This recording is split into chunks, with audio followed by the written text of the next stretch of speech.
에스라 우리가 지금 몇 주째 하고 있는데 간단하게 요약을 할게요. 1장부터 6장까지는 포로에서 돌아온 이스라엘 백성이 성전을 다시 세우는 이야기입니다. 하나님께 불순종하다가 나라를 잃고 바벨론의 포로로 끌려갔지만 하나님은 포기하지 않으시고 바사왕 고레스를 통해서 예루살렘으로 돌아갈 길을 여셨습니다. 돌아온 백성들은 먼저 제단을 쌓고 예배를 회복하고 기초를 놓았습니다. 그런데 실제로 방해가 일어나게 돼서 15년 동안 성전 짓는 것이 중단되곤 하죠. 그럼에도 하나님께서는 학개와 스가랴 선지자를 통해서 백성을 다시 일으키시고 성전이 마침내 지어졌습니다. 그러니까 1장부터 6장까지는 하나님께서 무너진 백성을 다시 부르시고 예배의 자리를 회복시키시며 어려움과 방해 속에서도 하나님의 일을 이루어 가시는 이야기라고 할 수 있습니다. 그리고 이어지는 본문이 오늘 7장입니다. 오늘 본문이 포함되어 있는 7장이 되어서야 비로소 에스라가 등장하게 됩니다. 오늘 말씀을 통해서 길을 여시는 하나님의 신비하심과 놀라우심을 함께 알아보길 원합니다. 첫 번째, 두 가지 나누고자 합니다. 하나님의 일하심을 우리가 다 알 수 없습니다. 오늘 본문은 아니지만 6절과 10절을 보겠습니다. 바로 그 에스라가 바빌로니아에서 돌아왔다. 그는 주 이스라엘의 하나님이 주신 모세의 율법에 능통한 학자이다. 주 하나님이 그를 잘 보살펴 주셨으므로 왕은 에스라가 요청하는 것은 무엇이나 다 주었다. 에스라는 주님의 율법을 깊이 연구하고 지켰으며 또한 이스라엘 사람들에게 율례와 규례를 가르치는 일에 헌신하였다. 제가 좀 쉬운 번역본으로 제가 준비했는데 에스라는 말씀을 잘 아는 수준을 넘어서 말씀을 지키고 사람들에게 가르치는 것에 힘썼다고 합니다. 6절을 다시 보시면 하나님께서 빨간 글씨 바로 다음에 주 하나님이 그를 잘 보살피셨으므로 왕은 에스라가 요청하는 것은 무엇이나 다 주었다라고 나와 있습니다. 그런데 아닥사스다 왕이 에스라에게 칙령, 그러니까 명령을 내리는데 그 내용은 이렇습니다. 예루살렘으로 가고자 하는 사람은 누구든지 가도 좋다. 은과 금도 갖고 가고 하나님께 바칠 예물도 들고 가라. 짐승들도 가져가고 예배 드릴 때 쓸 그릇도 가져가라고 하십니다. 에스라를 준비하신 것도 모자라 에스라가 공동체의 예배를 회복시킬 수 있는 현실적인 도움까지 주시는 장면이 바로 오늘 본문입니다. 놀라운 사실은 아닥사스다 왕은 이방 왕이라는 것입니다. 아닥사스다 왕은 이스라엘 백성처럼 여호와 하나님만을 섬기는 왕은 아니었습니다. 그런데도 23절에 이렇게 말하고 있습니다.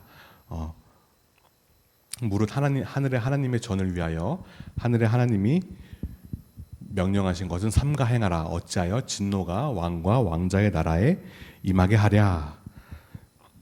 하나님께서는 이방 왕도 사용하십니다. 하나님의 계획을 이루기 위해서라면 하나님께서는 이방 왕, 그러니까 하나님만 섬기는, 또 때로는 하나님을 섬기지 않는 사람을 통해서도 역사하신다는 것이죠. 세상의 왕은 자기 방식대로 말하지만 하나님은 그 왕의 마음과 정체까지 사용하셔서 하나님의 일을 이루십니다. 흔히 우리가 생각할 때 하나님의 일은 하나님을 믿는 사람들끼리만 이제 하게 되어 있다는 생각을 하게 됩니다. 저도 그런 줄 알았어요. 그런데 그렇지 않습니다. 물론 하나님께서 모든 나쁜 일, 부당한 일, 부조리한 일을 기뻐하신다는 뜻은 아닙니다. 악한 일을 선하다고 하시는 분도 아니십니다. 그러나 하나님은 우리가 이해할 수 없는 상황 속에서도 일하실 수 있고, 심지어 우리가 보기에는 막힌 길과 아픈 경험까지도 버려두지 않으시고 하나님의 선한 방향으로 사용하실 수 있다는 것입니다. 우리 교회의 올해 표 슬로건 모든 것이 합력하리라입니다. 합력은 힘을 합친다는 뜻이죠. 모든 것은 우리가 생각할 때 제가 거의 매주 말하는 것 같아요. 좋은 것만을 생각하기 쉽지만 그렇지 않습니다. 우리가 보기에 좋지 않아 보이는 것도 이 모든 것에 포함된다는 것이죠. 이방 왕, 그러니까 하나님만을 다른 신도 섬기고 때로는 하나님을 섬기지 않는 사람들 통해서 오늘 본문에는 아닥사스다 왕으로 나와 있지만 이런 사람들까지 하나님의 계획에 포함된다는 것입니다. 이렇듯 하나님의 일하심은 우리의 계획을 뛰어넘습니다. 우리가 생각지도 못한 방법으로 일하십니다.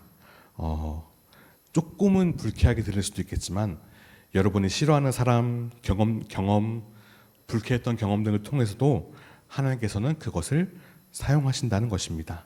하나님은 교회에만 계시진 않죠. 교회 다니는 사람만 사랑하시지도 않고요. 여러분의 가정에서도 학교에서도 계십니다. 여러분의 친구를 통해, 선생님을 통해, 여러분이 사는 집 경비 아저씨를 통해서도 하나님이 일하신다는 것입니다. 자, 그러면 여기서 중요한 질문이 하나 생깁니다. 저도 말씀을 준비하면서 좀 의아한 부분이 생겼는데, 자, 하나님께서 사람을 통해 일하신다면 우리는 그 도움을 어떻게 받아들여야 할까요? 첫 번째, 보기가 두 가지입니다. 왕이 도와준 것이니 왕에게만 감사해야 된다. 두 번째, 아니면 하나님이 하신 일이니 사람의 수고는 무시해도 된다. 에스라는 그 균형을 잘 보여줍니다. 그는 왕의 도움은 받았지만 그 도움의 근원이 하나님께 있음을 고백했다는 것이죠.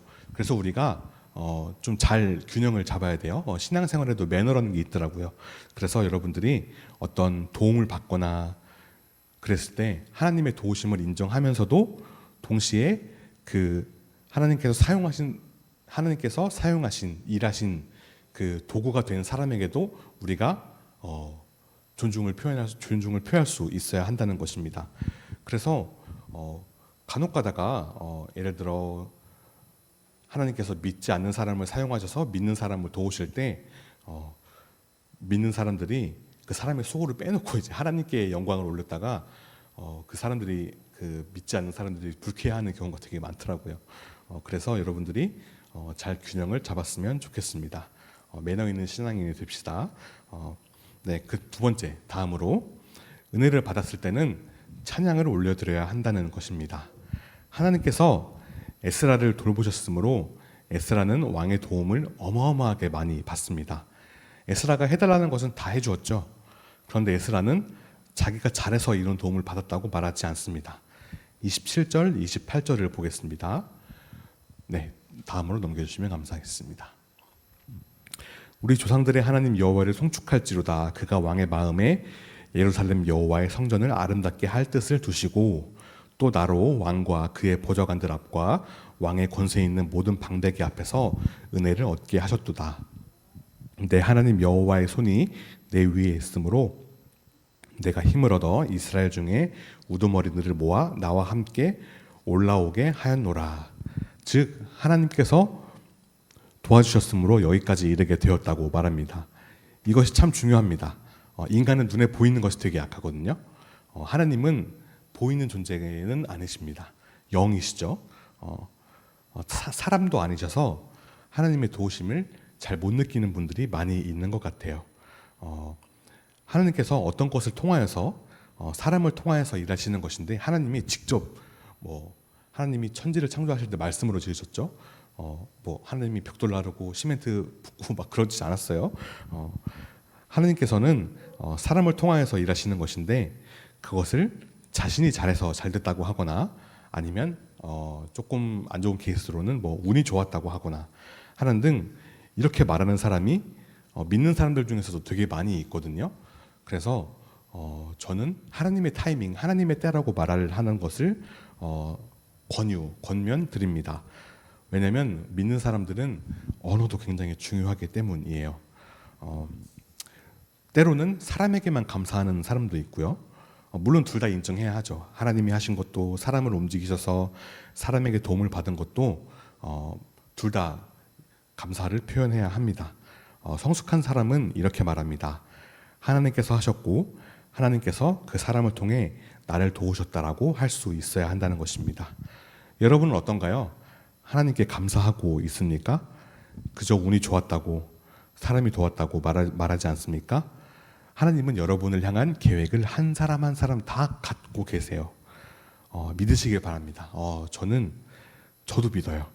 믿는 자에게 하나님이 일하시는 것이 보이게 될 것입니다.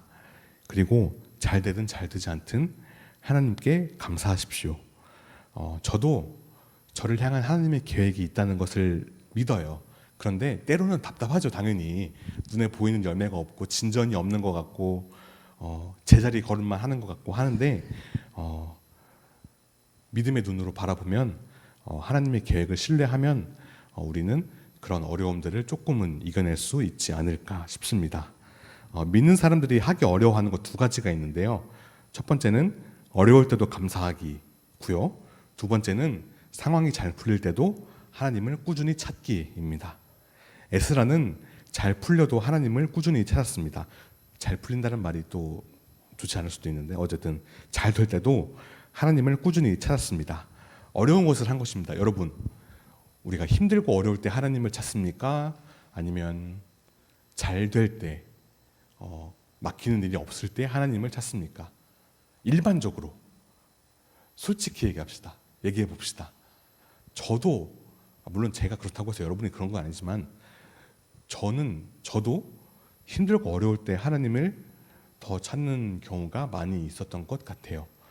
그래서 되게 가끔은 부끄럽고 하나님께 죄송하기도 하지만 인간이 그렇다는 거예요. 연약하기 때문에 그럴 수밖에 없다라는 건 또 핑계긴 하지만 어쨌든 이 두 가지 어려울 때도 감사하는 것, 잘 풀릴 때도 잘 될 때도 하나님을 꾸준히 찾는 것, 이 두 가지가 성숙한 신앙인의 기준, 척도, 여러분 말로 하면 판도끼입니다. 이것이 여러분을 판가름하게 될 것입니다. 물론 급을 나누는 건 아니에요. 급을 나누는 것은 아니지만 신앙생활에 그런 신앙인에게도 그런 성숙함의 단계가 있지 않겠습니까? 여러분이 만약에 이 단계에 오른다, 이 단계가 된다, 이게 된다 하면은 여러분은 꽤나 성숙한 신앙인이라고 말할 수 있을 것 같아요. 그래서 제가 말씀드렸던 것처럼 잘 되면 하나님 찬양하고 잘 돼도 찬양하고 안 돼도 찬양할 수 있는 것. 성경에도 그런 말이 있잖아요. 고난당하는 자가 있으면 기도하고 제가 단어 하나까지는 토시 하나까지는 기억이 나지 않는데 잘 되고 있는 자는 찬송할지로다라는 말이 있어요. 신약에 그런 말이 있는데 이게 돼야 우리가 훌륭한 신앙인이라고 할 수 있을 것 같습니다. 그래서 은혜를 받았을 때는 드디어 해결됐다라고 끝나는 것이 아니라 하나님께 찬양을 올려드릴 수 있어야 한다는 것. 그래서 어떤 상황에서도 우리가 찬양을 올려드릴 수 있어야 한다는 것이 중요하다는 것입니다. 네, 적용 질문을 두 가지 드리겠습니다. 네, 띄워주시면 감사하겠습니다. 우리는 하나님의 계획을 신뢰해야 합니다. 하나님이 날 위해 일하고 계심을 믿나요? 어떤 상황에서도 우리는 믿음의 눈을 갖고 바라보아야 합니다. 나에게 일어난 일을 믿음의 눈으로 해석할 수 있나요? 두 가지 질문 드리겠습니다. 여러분, 하나님이 여러분을 위한 그런 계획이 있다는 것을 믿으십니까? 믿으셨으면 좋겠어요. 분명히 있어요. 저도 믿어요. 저도 개인적인 기도 제목이 있는데 제가 여기서 말할 수는 없지만 제 개인적인 기도 제목도 제가 인간적인 노력을 되게 많이 했어요. 그런데 다 막혔어요. 가능성이 보이네 하고 이제 질러봤다가 안 되는 경우가 되게 많았어요. 그렇기 때문에 여러분들 인간의 노력, 물론 노력해야죠. 노력해야 되는데 하다가 안 되면 하나님의 때를 기다리는 것이 맞습니다. 물론 처음부터 하나님의 때를 기다리는 것이 더 훌륭하고 성숙하다고 볼 수 있지만 안 되면 빼야 됩니다. 어쨌든 하나님이 여러분을 향한 계획이 있습니다. 여러분은 공부 못해도 상관없고요. 공부를 못해도 하나님이 여러분을 향한 계획이 있으세요. 여러분들이 꼭 인서울을 해야만, 스카이를 가야만, 우리 민초 같은 경우는 예체능 하고 있습니다만 예체능 쪽으로 성공을 해야만 그게 하나님의 계획이냐? 아닙니다. 물론 그렇다고 여러분이 안 되기를 바라는 건 아니에요. 전 여러분들 잘 됐으면 좋겠어요. 제가 여러분들 담당하는 사람인데 왜 그러지 않겠습니까? 당당하게 잘 되었으면 좋겠는데 그럼에도 하나님의 계획이 더 우선순위에 있다는 것, 이렇게 말하니까 되게 부정적으로 보이는데 그렇지 않고요. 하나님의 계획을 신뢰하셔야 됩니다. 하나님의 계획, 제가 극단적으로 제가 만약에 전도사로 사역하고 있고 목사님이 돼도 하나님이 갑자기 저를 방향을 트실지 몰라요. 어느 날 갑자기 동원아 너 딴 거 해라. 그런 하나님께서 상황을 만드시는 그런 일이 있을 수도 있다는 것이죠.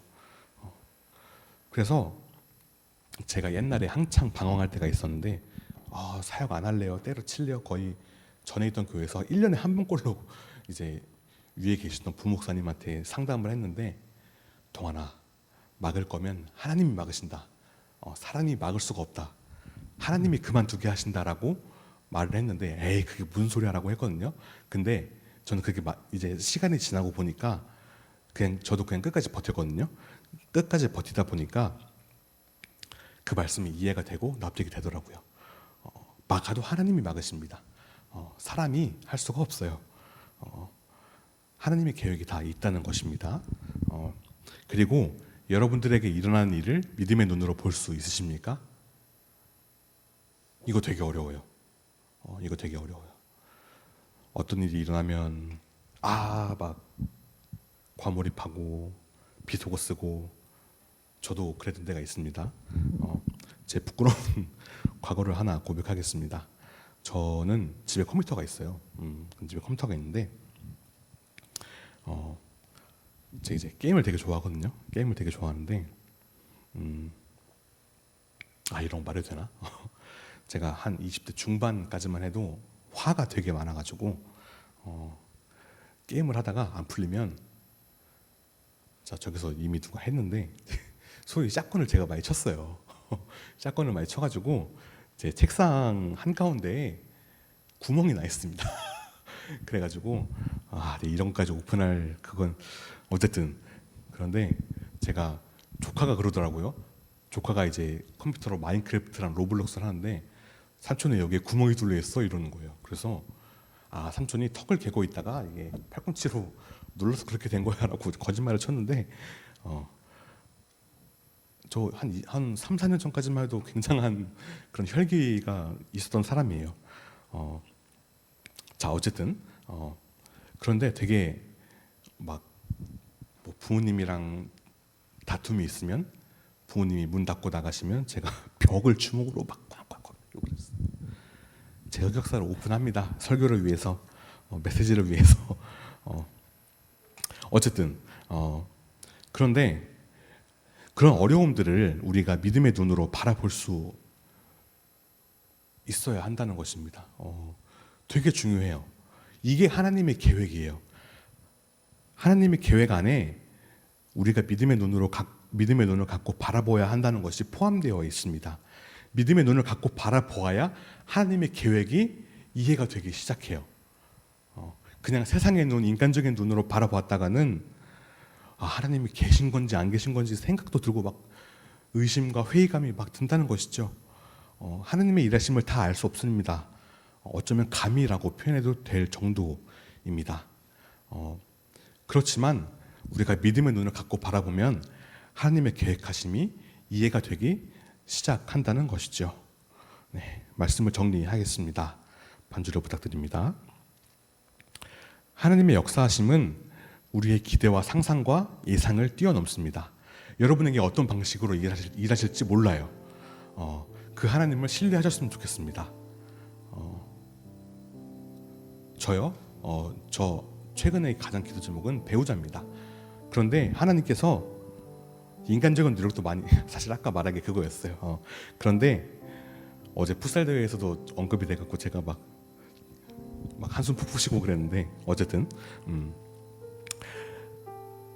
저는 하나님의 때가 있음을 믿어요. 뭐 나이가 있기 때문에 조급해야 된다, 조급하게 뭐 그런 거 이제는 안 그러려고 최근에 깨달았어요. 그래서 하나님의 계획을 바라보고 하나님의 때에 역사하심을 저는 믿습니다. 그래서 저는 그 하나님을 신뢰해요. 여러분들 시험 망쳐서